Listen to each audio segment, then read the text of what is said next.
The plane wheels touched down at Narita, and in that moment, my heart pounded with a mix of fear and anticipation. I was thousands of miles from home, stepping into a world I'd only seen in movies and travel blogs. A wave of terror and excitement hit me all at once. I clutched my backpack, feeling both incredibly small and wildly alive, knowing that everything familiar was now far behind me.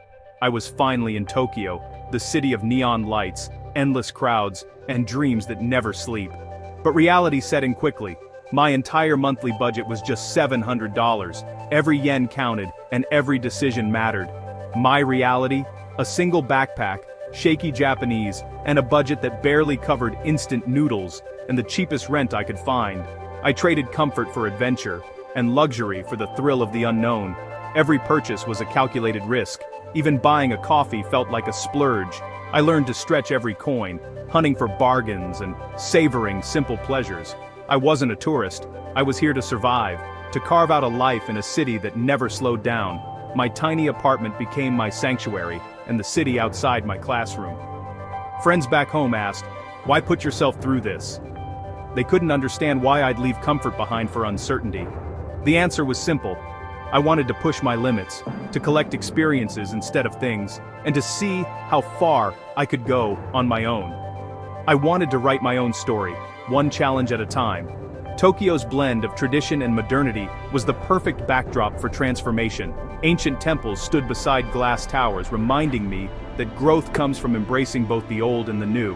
My journey began in a tiny room with a shared bathroom, armed with nothing but optimism, a spreadsheet, and a willingness to adapt. Each day was a lesson in resourcefulness. This wasn't about luxury, it was about finding meaning in simplicity, adventure in the everyday, and joy in the little victories, like a home-cooked meal or a quiet bike ride through hidden streets. I learned to see beauty in small things, kindness in strangers, and strength in myself I never knew I had. Every smile, every shared moment became a treasure. This is the story of how I navigated Tokyo on a shoestring, discovering its hidden rules, secret charms, and a new side of myself with every step. I found magic in the mundane and adventure in the ordinary. It's a story of resilience, resourcefulness, and chasing a dream against all odds. A reminder that sometimes the best journeys begin when you have almost nothing but hope and determination. Let's talk numbers, because in Tokyo, every single yen counts, and tracking your spending becomes almost an art form. So how do you survive in one of the world's most expensive cities on just $700 a month? The answer: extreme budgeting, relentless discipline, and a willingness to rethink what you really need. Rent was by far my biggest expense. $350 for a share house room barely bigger than a walk-in closet. My bedroom was a futon on the floor, squeezed next to a window that looked out onto a blank, concrete wall. Privacy was a luxury, but at least I had a roof over my head. The rest of my budget? $150 for food. Forget eating out. Restaurants were off limits. My meals were built around discounted supermarket bento boxes, bags of rice, eggs, tofu, and whatever seasonal veggies were cheapest that week. I learned to spot those yellow 50% off stickers from across the store. My rice cooker became my best friend, churning out endless bowls of rice that kept me full and fueled for the day. It was the heart of my kitchen, and honestly, my survival tool. Transportation was another puzzle, $50 a month. I relied on my trusty second-hand bike, which I named Rusty, to get almost everywhere. I'd plan my routes carefully, only using the train when absolutely necessary to avoid extra fares. Every pedal stroke saved me money. The last $100 had to stretch to cover everything else. My phone bill, laundry at the coin machines, basic household supplies from the 100 yen shop, and maybe, just maybe, a rare treat if I was lucky. Nights out? Not a chance.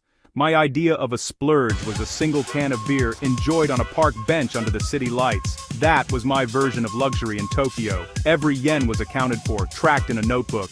One unexpected expense, a broken umbrella, a sudden cold, could throw my whole budget into chaos. There was no safety net. Living on the edge like this forced me to get creative. I learned DIY hacks, fixed things instead of replacing them, and found new ways to stretch my money further than I ever thought possible. I celebrated every small win. Finding a forgotten coin in my pocket, scoring a discount, or making a meal from leftovers. These tiny victories kept me going and made the city feel a little more like home. Tokyo on a budget is tough, no doubt about it. But with discipline, creativity, and a willingness to embrace a minimalist lifestyle, it's possible to carve out your own space in this massive city. The stress was real, sometimes overwhelming, but so was the satisfaction of making it work, of paying the bills, and knowing I did it all on my own. Every month I made it through felt like a victory. In a city that never stops moving, I found my own rhythm, one careful step at a time. Living cheap doesn't mean living dull. In fact, it's the opposite in Tokyo. When you're on a budget, you start to notice the city's hidden gems, the places and moments that most people rush past. Every corner has a story, and every street is alive with possibility, even if you're spending next to nothing. Tokyo is packed with free adventures. From tranquil parks to historic shrines, there's always something to discover without opening your wallet. The city invites you to explore, wander, and experience its magic at your own pace. My weekends? Exploring random neighborhoods by bike, getting lost in local shotengai, and soaking up the city's real soul. Each ride brought new surprises, tiny cafes, quirky shops, and friendly faces. The best part? You never know what you'll find around the next corner. Parks like Yoyogi became my living room, reading, people watching, or just lying in the grass. It's where I'd unwind, meet new friends, and feel connected to the city's rhythm. The open space and fresh air made even the busiest days feel lighter. The Meiji Jingu Shrine offered peace and perspective, a world away from my cramped room. Walking through its forested paths, I'd find a sense of calm and reflection, surrounded by ancient trees and the gentle sounds of nature. For city views, I'd hit the free observation deck at the Tokyo Metropolitan Government Building. Sunsets there are priceless.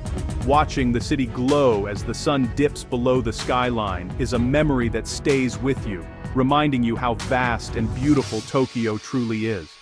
Festivals, or matsuri, filled the calendar with color and energy.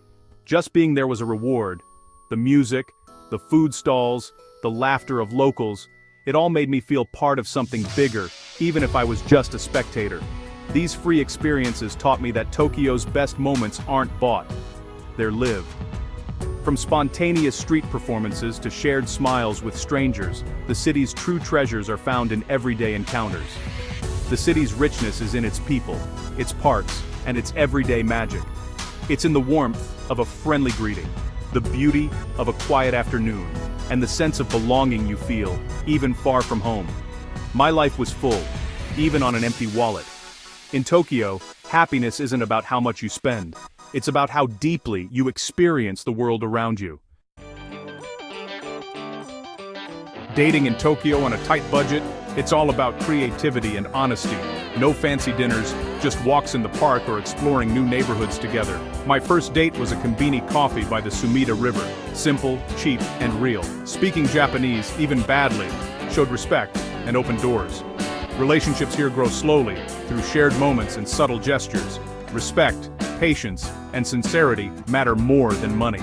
My budget filtered out the materialistic and attracted those who valued authenticity. I learned to be vulnerable and genuine, no hiding behind expensive outings. Whether romance or friendship, the principle was the same: be real, be kind, and never underestimate the power of a coffee by the river.